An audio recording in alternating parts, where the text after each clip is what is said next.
Hello, everyone!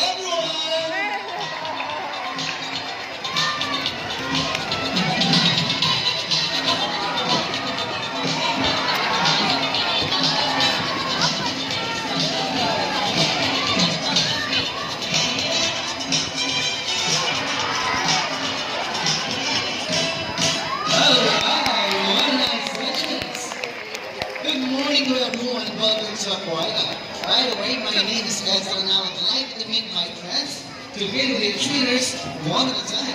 On the left side is the eldest female South American Silano we have. And according to her trainer, she is the prettiest. Good looking Shakira. She is none other than Isis. Together with trainer Bon. Come on, say hello to everyone. Hello! And on the other side is one of the youngest female South American Silano we have here. And according to our trainer, she is the cutest. Nice, happening. Hey, hey, Miss Ira, together with trainer Eric. Say hi. Okay, so guys, is we have any idea why they are called fin or feather-footed marine mammals? Any idea? They have feathers. Well, the one is instead.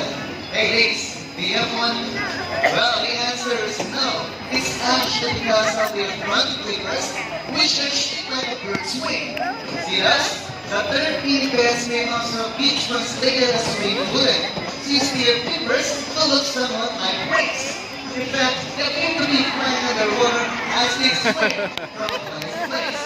Ladies, and you know, they're often mistaken as such because they look very much alike.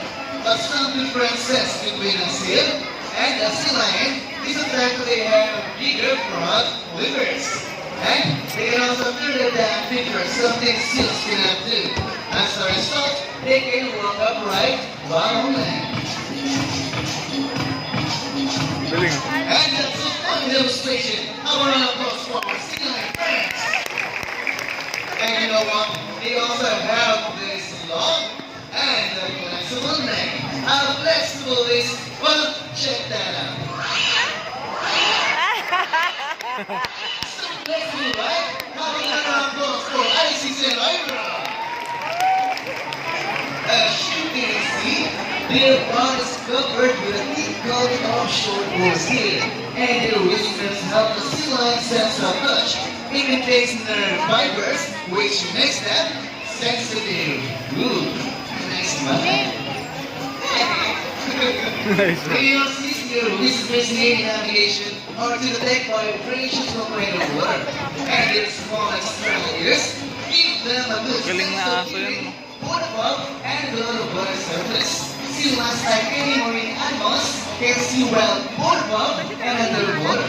They have a keen eyesight, but no color vision. But meanwhile, they inhabit waters close to shores, flat rocky cliffs with tide pools, and they have a preference for rocky beaches. They have an excellent planning ability and can easily scale rocky cliffs. What actually comes from flippers. And now let's talk about their swimming abilities. Let's start with the cutest Ira. Sea lions generally cruise at around 11 miles per hour, using the rowing movements of their front flippers, while their back flippers are stretched out behind their bodies, functioning as rudders for steering. And that is the normal swim. Nice and easy. Thank you, Eric and Ira. But when chasing their prey or escaping from predators, they can achieve a burst of up to 25 miles per hour. And that was a truly fast way. How about a applause for Isis, the prettiest. Back to the seat. Oh, and another one. So here's an interesting story about science. Did you know that the U.S. Navy has trained a few of them to take part in their special operations? Yeah, that's right. They're able to hold their breath for up to 20 minutes, and they can dive